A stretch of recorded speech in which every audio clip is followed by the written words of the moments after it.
We've all seen the memes and the signs. I love it. I know there's books on it, and it's brilliant. And that is leadership is lonely. The hole at the top thing, all that is true. So are the tropes and memes around leaders eat last, which I agree with. We sacrifice first, which I agree with. And you always get blamed, which I experience. It's not to create a jaded shell by any means, but I do think what I've learned very quickly in my role here is that those weren't jokes and people being funny. Those were truths that we have to learn to navigate. And so out of that, what I would advise anybody is, number one, take the job. No matter what circumstance you're in, it is going to be worth it, and build yourself a support community. I've been fortunate enough to be able to build up some mastermind groups around me. I've got now 20 and 30-year colleagues that I can call up who've had comparable paths, and we're always talking about how we're navigating and how we feel.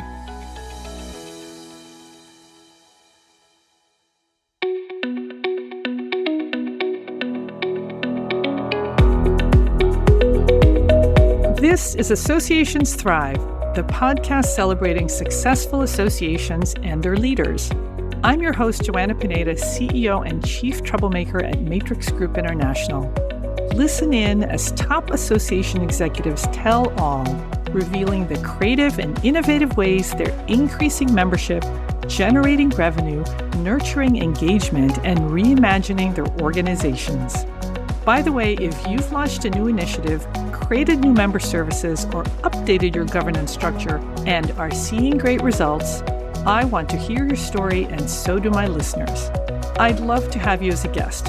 Go to podcast.matrixgroup.net and apply to be on Associations Thrive. Now let's dive into this week's show. Today, I'm speaking with Mike Moss, president of the Society for College and University Planning, or SCUP. Mike, welcome to the show. Thank you so much. I'm looking forward to our conversation.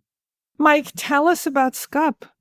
So SCUP is a 501c3 professional association. And I think that's an important distinction because the professionals that belong to our association are involved in higher education and for-profit support and adjacent industries to the planning industry of higher education.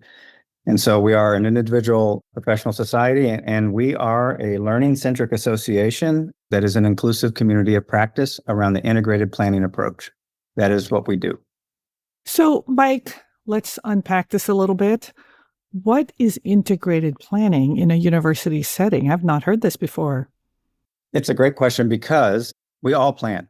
Some of us are episodic planners, but all of us plan. Right. Whether you want to admit it or not, you're a planner.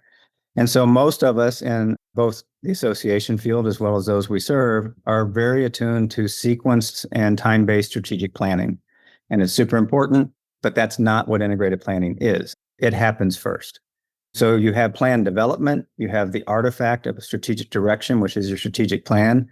And then integrated planning is what brings the alignment of your institution or your association together to execute that strategic plan. Because most importantly, none of us want a spots document, right? Strategic planning on the shelf. It happens, it's real. But with the integrated planning approach, which is really an enculturation of planning into the disciplines of your operation, you will keep your strategic plan active. And sometimes you'll have to recalibrate it. Sometimes you might have to adjust it because things happen. But you're always working your plan and in alignment, both horizontally across your organization and vertically to the direction of the changes that your plan outlines. So that's what integrated planning is for. So who are your members? On the academic university college side, we have everything from academic planners, presidents and provosts, so some of the senior leadership in the administration. Also, we have people within the departmental structures. So we have a lot of associate VPs of some stuff, and that could be in any of the disciplines, but they are in charge of implementing the academic plan or implementing the campus master plan, which is facilities. And so there's a lot of different annual planning paradigms that go on campus. And so we have a lot of that representation. And then on the for-profit side, we have a lot of that campus master planning adjacent community, which is architects, design build, construction, but also the consultants who help activate people's strategic plans through this integrated planning approach.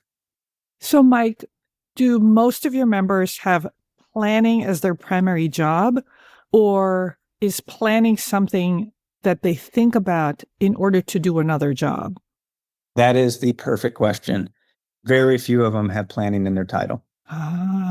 Very few of them actually have planning as even an 80% full-time obligation, but they are in charge of, regardless of title, they are in charge of the activation and implementation of plans.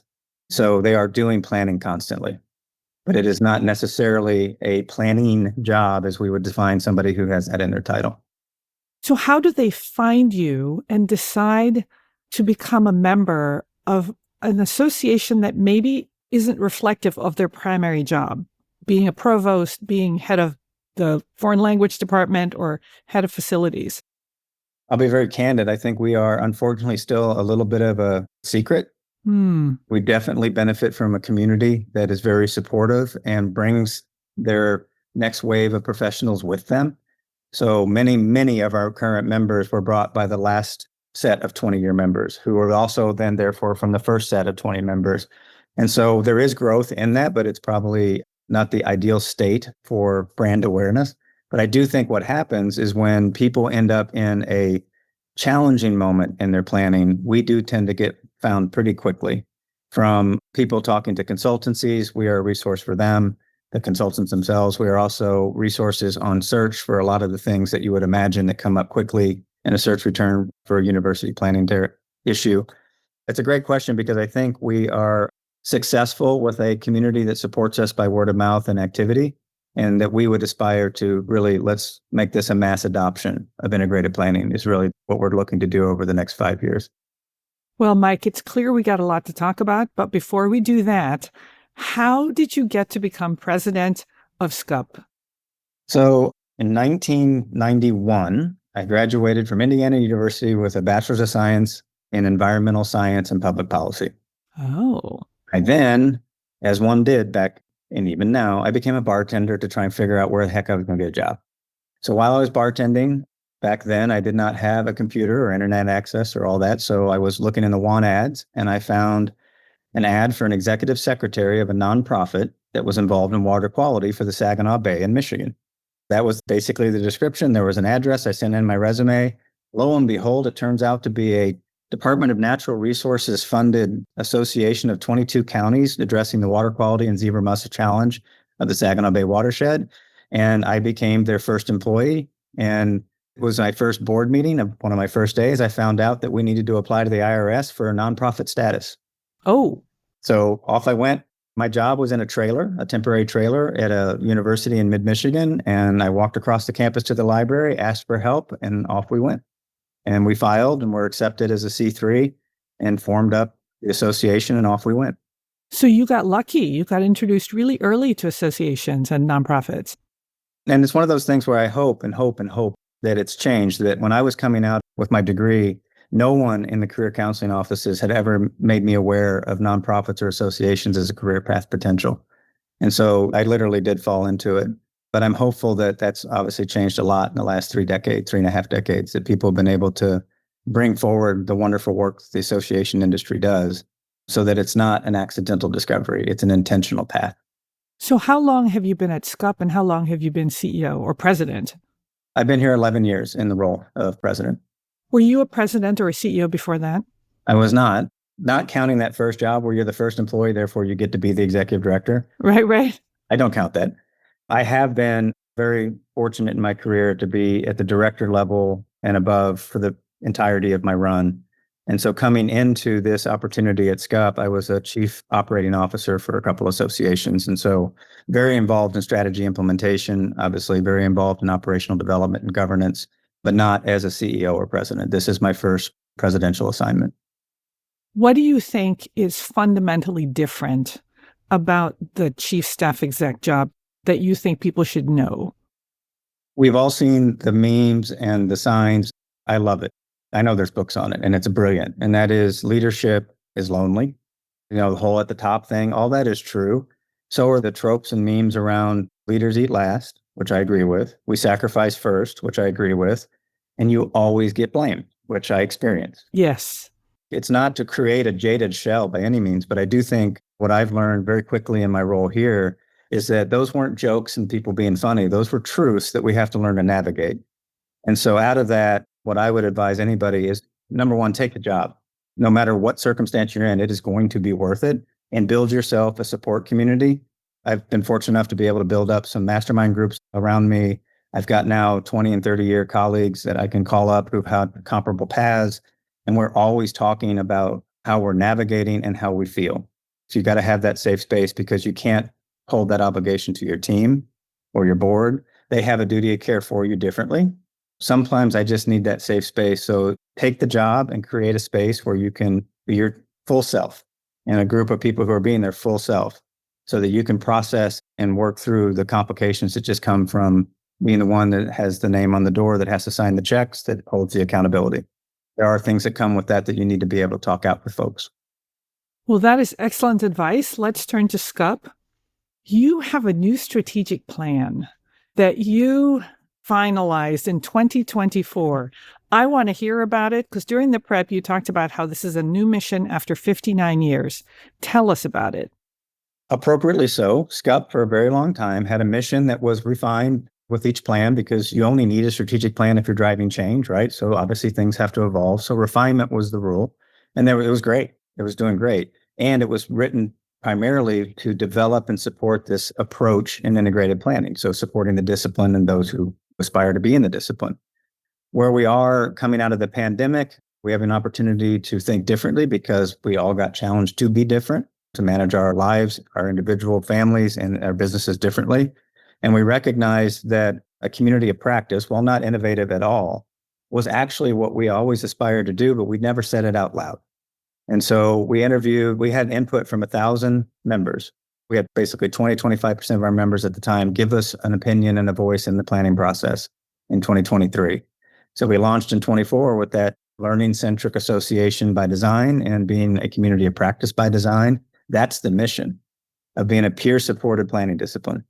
That is what integrated planning is. So that was the big shift in mission, which came then with a very simple set of values to support it, which were community, learning, impact, in that order.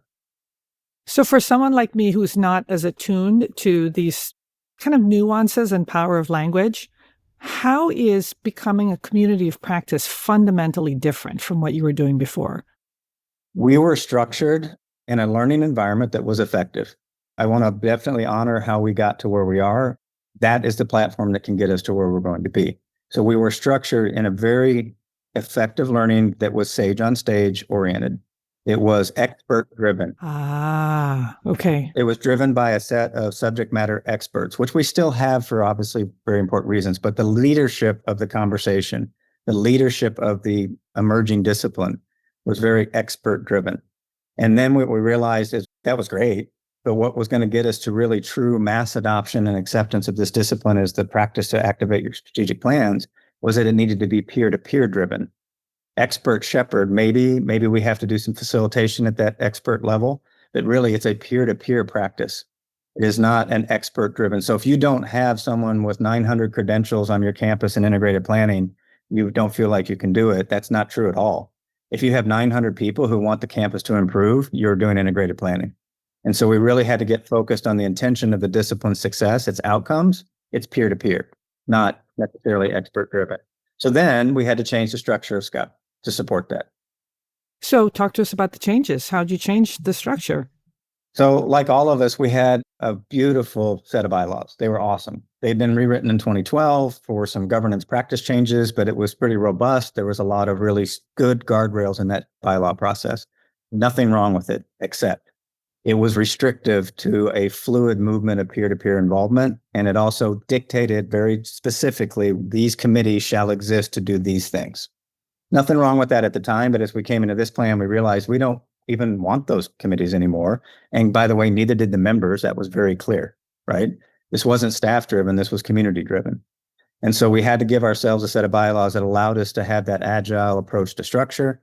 So we did that, and it got a lot smaller. The bylaw in its entirety got smaller. And it gave the board and community permission to work together to define what needed to be done in leadership roles, when it needed to be done, and be sunset when it was done. So it was a much more fluid process of bringing up the expertise, addressing the issues, and then either keep it or fold it, but not within having to now go change another set of bylaws or adjust a policy. Just became much more agile. So with that structure change, we were able to launch a whole new set of committees that brought in a different set of expertise and voices from the community that we didn't really hear from before. Have you also made changes to the staffing and the departments? Only through retirement, so through attrition. I had 3 colleagues representing 45 years of SCUP experience that retired in 2023. They contributed to the development of the plan and then retired. And we had replaced them with people who had 10 to 12 years or less of professional experience to bring in a different perspective for what they expected to do for SCUP. I am all about legacy. I think it's fine. But we also knew that nothing about this new direction was anchored in legacy. And so we had an opportunity to refresh through attrition. But what we did do is all of us had to reskill differently to the learning-centric approach. Wow. So what has been the impact on programs and services? Like you've got a conference coming up in July. How do you change the conference to support the new strategic plan, this concept of community learning and impact?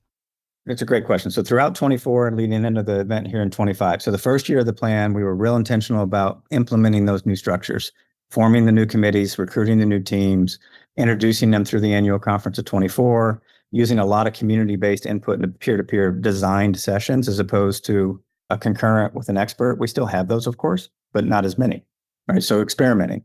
So the permission of the first year of the plan was to experiment to find where the peer community wanted to work together. Now that we're in year 2 of that plan, we're building off of that, and the programming reflects that. The programming has a lot more interactive group learning environments than they do concurrence in the traditional structure. Both provide value. So the other thing on the learning side is that we completely experimented. We ran all kinds of different configurations of virtual and in-person learning this year, designed to be small, fast, quick, responsive. And some of them just went unbelievably well. And some of them, we thank them for their time and we'll have to do something different because it didn't work. So the permission of being the peer-to-peer community approach allowed us to have the permission to fail. For SCUP, that was a really big shift in mindset, which was we had all these things we knew wouldn't go poorly. They may not always hit the home run, but they wouldn't go poorly. Now we introduced the permission to sometimes things might go poorly, but learn from it. So that whole learning centricity thing is do, reflect, do differently. And that's the mindset by which we approach all of our work now, whether it's governance or programming. So Mike, give us an example of something that didn't go quite well or didn't give you the results that you looked for. And then how do you kind of exit gracefully? And how do the members take it? How do you message that? Yeah, so as one does, right? We put up one of the hot topics. We put up a virtual series, workshop series. How could that possibly go wrong? It's what everybody's talking about. And like 8 people registered. So we lost money on it with the facilitator costs and everything. And so we asked those 8 people why they came, what they got out of it, what they'd like to see different. We also found people who we know had pinged through it. So we could talk to them, people who we knew, and say, well, why'd you choose not to? Yeah. They're like, because I can do this all the time and I actually can do it for free. And they would give us those examples. And we're like, oh. And so then we would just communicate back to the facilitator and those who went through it. Here's where we're moving off of your feedback. We can give them opportunities to participate in the next wave if they want, or, if they're good to go, thank you for participating. So it's just an open invite to continue the experiment with us has been very well received by both the professional experts and facilitators, as well as the attendees. And what it's opened up is everything ends in reflection. So an emerging leader call, for example, ends in reflection. What went well today, what did not?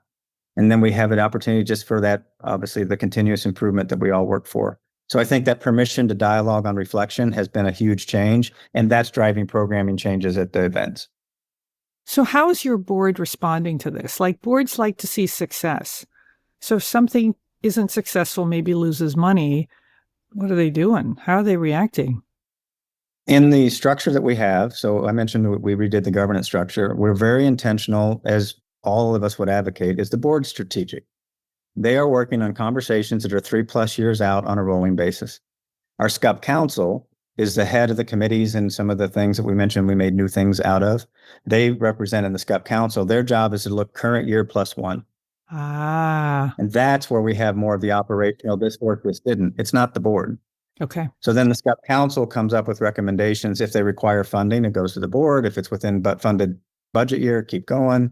So the board is really looking right now, they're looking at 2028 and what the evolution of programming will look like. Our responsibility is to keep them informed so they're not planning against things that did or didn't work. Like we just need them to plan effectively. but they have to stay on the 3-year rolling lens. And the SCUP Council gives us the operational programmatic feedback that we can use to do those workshop adjustments, for example. I want to ask you about something that also is related to the new focus, and that is your SCUP Exchange, which is your digital platform for collaboration. So talk to us about that.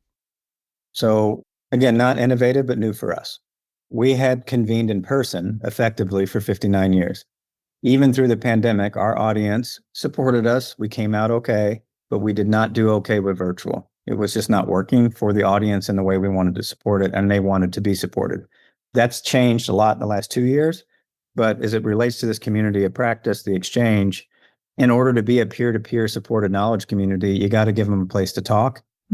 So it's very much your ASAE type online community where people can come in, form groups, discuss, collapse, whatever they want to do. But what's been interesting for us is we weren't sure how to structure it. Do we structure it by the planning type or by institutional type or by professional designation? So we kind of let the peers define how that was going to go.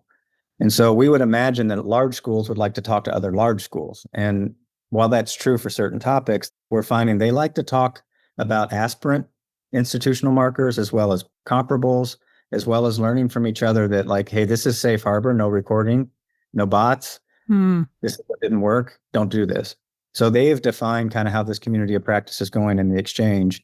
I think it probably matches many of our colleagues in how they do this. But for us, that was the first positive test that the peer-to-peer was what they said they wanted in the strategic direction. And now they've activated it amongst themselves. They are driving it. Wow, that's amazing. There's no committee to oversee the exchange. We do have an engagement committee, but it's got a broader responsibility than just the exchange. So there's no direct supervision of the community. There's a set of things you agree to, and then you go to work. Yeah, it sounds like it's member-led and member-focused. Wow. Yeah, definitely. Well, as part of this plan during the prep, you talked about how you're changing your membership model. This is always of interest to my listeners. So how are you changing the membership types and the structure? So to be an effective community of practice, we wholeheartedly believe that we have to be first and foremost focused on access. And I would advocate this, obviously, for any industry I've worked in the past, but specifically for higher education. In order for us to really serve the student outcomes of the future, we have to be aligned and we have to have access to the knowledge bases of more than just one association. As the planning association, we're kind of that connective tissue across all the disciplines. And so if we also have a barrier of entry that's even just at the simplest level, a cost barrier, it's going to keep us from being an effective connective tissue for the campus. So our pilot is simplifying it. So right now, most associations that I work with in the higher ed space, we do a lot of full-time enrollment. So for example, if you're a school of one student, 5,000, et cetera. Right. Your dues are based on the number of full-time students. Exactly, which is fair. Very common. We see this in all of our higher ed clients. Right. All good, right? Well, we're going to just simplify it. And you either can come in as an individual at a much reduced rate than we currently charge, or you can come in as a planning team and we can figure out what that looks like for your school. But there's basically two ways of entry in this pilot. And the pilot went really well. And we learned a lot. And so we're going to the board here in July of 25 to talk more about it. And what we're going to recommend for the phase 2 approach will be an implementation, not a pilot, and let people start rolling from the legacy system into the new one over the next year to year and a half. So once that's up and running, we do believe, obviously, we're going to take a revenue loss. We lowered the dues. Oh. Significantly. Significantly. Okay. So in the absence of, all of a sudden 2x come in at the same rate, which won't happen, we know there's a growth curve here of at least 3 years to get back to where a normal path, a standard path would have taken us. But we're okay with that because at the same time, all the other activations are bringing in the gap. So it's a risk. It's not without risk. But we do believe where we're going at the end of the strategic plan is that it's leadership and partnership. That is really the crux of integrated planning. We have great partners and we want to extend those partnerships beyond just you paid them dues, you're good, come to SCUP. You paid SCUP dues, cool. You have access to their knowledge base. It's giving more access to more communities with lower walls so that the main focus is there's still fee-based services. There has to be a way to support the business. But we really don't think high dues is the future of higher ed. It's access to knowledge bases that are glued together through a planning discipline. So we have to lower the wall first, and that's what we're working on. And hopefully with this new membership model, membership will just explode. That's the goal, so that more people are really part of the community, but also trained on this concept of integrated planning, which benefits universities. Yeah. So right now, obviously, it's a metric. It matters. KPI is noses and souls, right? How many members do you have? How does that represent your discipline? But what we really want to get to is this is how many campuses are actively in use of integrated planning. And that's going to come from more people having access to the planning materials and then associating that with SCUP or their home association. It's all good as long as you're doing the integrated planning approach. We will know you are because of how the training and everything goes, that we can really start to say that 30% of the institutions in this country and in Canada are using this approach to keep the students served. Because at the end of the day, that's the outcome, right? The outcome isn't our budget. The outcome is that the planning is working on campuses and student service. That's why we're here. So, Mike, what is the outcome that you all are envisioning with this 5-year strategic plan? What will, I guess, the profession and SCUP look like at the end of 5 years? It will be much more representative of what planning actually looks like on a campus, which is it includes the episodic planner, meaning somebody who gets told, oh, you're on the planning team for the next 6 months. Okay. And those who also intentionally love and do planning, but also it will represent more, I think, experiences from outside the community wall of the campus. The employer community has an association, and they're amazing. By the way, that association is ridiculously great, but we don't all talk about the ecosystem of higher ed effectively well. So at the end of the strategic plan, we want to have opened up that dialogue with the ecosystem of higher ed, not just those who do our discipline in higher ed, and be truly the connective tissue for a campus to move forward for their students. So I got a question related to something that maybe your members do and less about SCUP. Is there planning around the next pandemic? Is that integrated planning? And is there planning around what higher ed is going to look like given the chaos it's in right now? How are your members involved in that? They're using the tools that are in front of them, right? And we all have those. It's scenario planning, contingency planning, all things future focused have to have some level of current state. So in scenario planning, you may that executive order just hit. I need to plan through how I'm going to execute that when it goes live. There's these things that happen that you have to constantly be building those planning strengths with. Contingency planning can carry out a little bit farther. And all of those are in support of your strategic plan, right? You haven't put that on the shelf yet, but you might have to adjust it. And adjustments can happen constantly as things change in your environment. That does not mean you have a failed plan. It means you're responding. So you have to make adjustments. Sometimes you got to recalibrate your plan because 2 years in, something really great happened and now you can accelerate. So why wait, right? Calibrate for that. So there's all these movements that are constantly going, and it is very much a flow, but it's future-based, not responsive-based. And so I think that's how people are. So there are people planning for what happens if COVID 2.0 comes. What happens if enrollment drops another 30%? There's all these things that are, but it's in those kind of tools that we all have available to us. It's the activation of the community and conversation and connection. That's what makes it different in integrated planning, is you're not doing it just in your office by yourself, just in case. You're doing it in the community with your peers. And the more people are in the community, the better the planning. 1,000% better, infinitely better. Yeah. Mike, it's June 2025. Where do you hope to be by the end of the year with the organization and with regard to this plan? I mentioned our values of community, learning, and impact.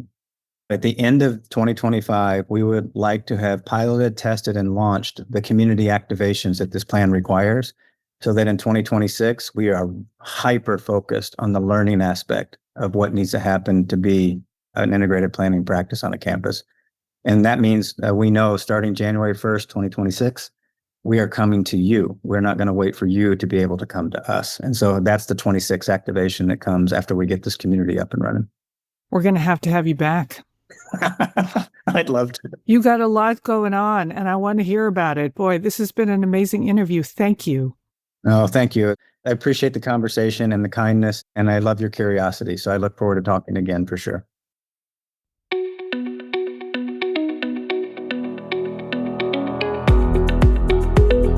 Thanks for listening to Associations Thrive. We're so glad to have you here. You know, my personal mission and the mission of my company, Matrix Group International, is to help associations and nonprofits increase membership, generate revenue, and thrive in the digital space.